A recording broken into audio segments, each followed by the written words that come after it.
Hi everyone, thank you for tuning in to my latest video. While you're here, make sure you like, comment, subscribe to my channel for all future videos. Also check out some of my old videos. My returning viewers, please make sure you comment and let me know your thoughts on all of the content. Also, be sure that you take advantage of what resonates with you and leave the rest. Share with your friends and family or anyone that you wish. Let's pay it forward. Before we get into these concepts, let's first take a look at mental health. What is it anyway? Well, it's a state of well-being in which someone realizes his or her own abilities, can cope with the normal stressors of life, while still working productively, and is able to make a contribution to their community. I like to think of it as a sense of freedom, a way of sustainability over the lifespan. With certain tools, one's emotional, psychological, and social well-being can remain intact through pivotal points throughout one's life. Whether you're a child, adolescent, adult, or senior, there are circumstances in life that is out of your immediate control. I love to reiterate the fact that we cannot control what others say or do. However, we can control what we say and what actions we take. The power comes within the response and the intention.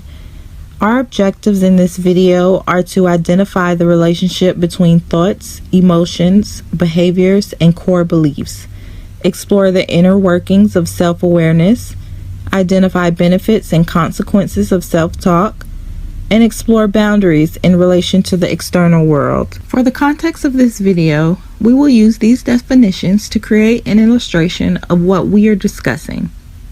Beliefs are positions that something is the case or that some circumstances about the world are true.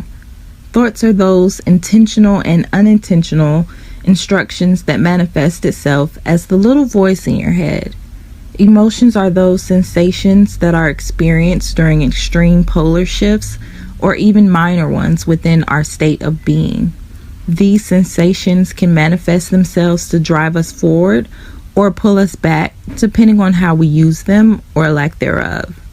Behaviors are those thoughts manifested into actions.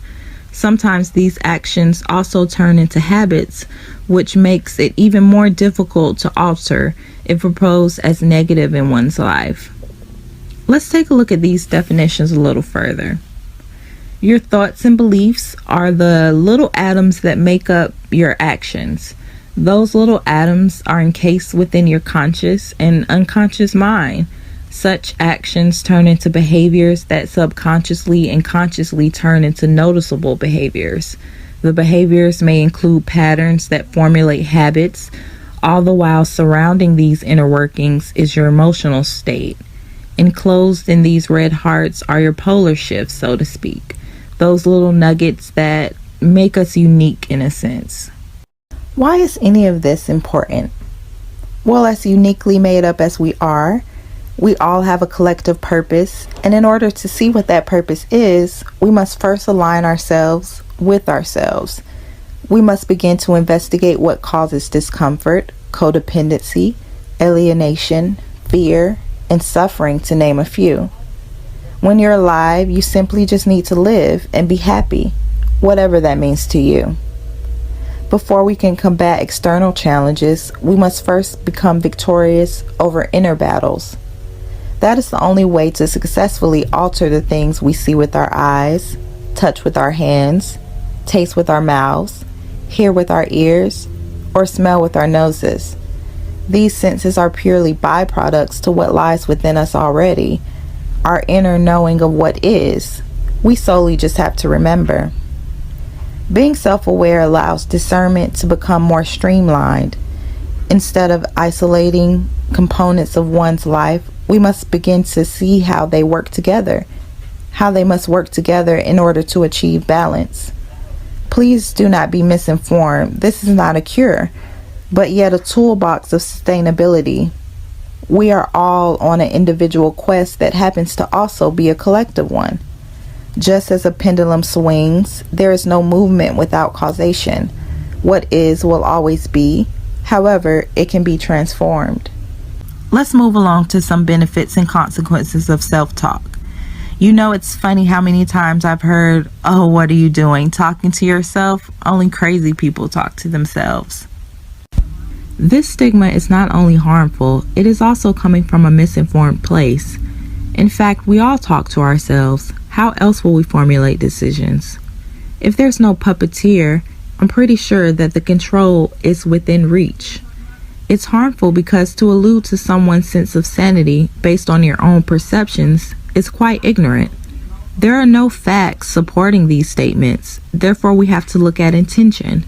If these statements are not based in common fact, then what was the purpose? To be dismissive because someone is doing something out of your area of perception is seen as abnormal? To project insecurity or low self-worth for the need to fit in, or do what others are doing, saying what others are saying, or being as others are? We must begin to ask questions instead of leading with our own worldview. This is important when it comes to cooperating with many people, whether within your family, friend group, within a career, or even heading to the grocery store. When we ask questions, we leave less room for error, being able to make better choices when we have accurate pieces to fit the puzzle, minimizing future stressors. Let's look at the same example from earlier and let's test this theory. If you take person A's statement to person B and apply positive and negative self-talk, let's see what we get. Person A says, "Oh, what are you doing? Talking to yourself. Only crazy people talk to themselves." Person B says, "Actually, I am. I'm working on a speech and I think it will be well received." The consequence: only a few responses can occur here. Person A rebuttals with more negatives, exposing insecurity, fear, or ignorance. Or person A rebuttals with praises while also exposing persons A to their own ego. Person B has positive self-talk. Person B knows that crazy is not a thing. Not only are there many factors that go into a distinction, such as being labeled crazy, they know that what they know trumps what anyone else thinks, especially when they have no facts or positive causation informing their word usage. Person B is secure in their being, therefore person B's response does not feel the need to match person A's frequency, but yet simply state what is true, and all else will fall into place. Example 2. Person A states, "Oh, what are you doing? Talking to yourself? Only crazy people talk to themselves."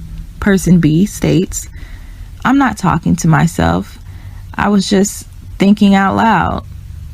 The consequence: person B can make a habit of taking others' opinions or perceptions as their own. Person A may judge person B in a negative light and may see person B as confirming that perception. I'm going to make it known now. When you start implementing boundaries to your external world, you must first be prepared to lose some things, whether it's a job, a spouse, friendships, or even trusted family members. Be mindful that these perceived losses will be temporary because you will receive something much greater. This greatness will include individuals and situations that are better in alignment with your state of being. Regardless of if you're spiritual, religious, agnostic, etc., the fact remains that we all carry a specific matter that can only be observed by one's own inner knowing, because when it transcends into the physical world, it may be presented in many different forms. Think of healthy boundaries as a chain link fence. It allows everything that's good to flow through for the relationship while blocking out the unhealthy parts. When setting boundaries, I like to ask myself a few things first. How am I feeling? I check with my physical body, internal body. Does everything seem intact? Am I fueled? Are all of my tasks completed? What is this person's intention in asking or stating whatever it is? This is a great one for heightening your discernment. These self-questions can be asked in separation or collectively, just as a starting point. Whatever you tell yourself is the truth, whether it's inspiring and serving or if it's self-destructive. Here's a few tips. Start with small wins. Write down your thoughts, keep a journal, take note of reoccurring thoughts or patterns or situations.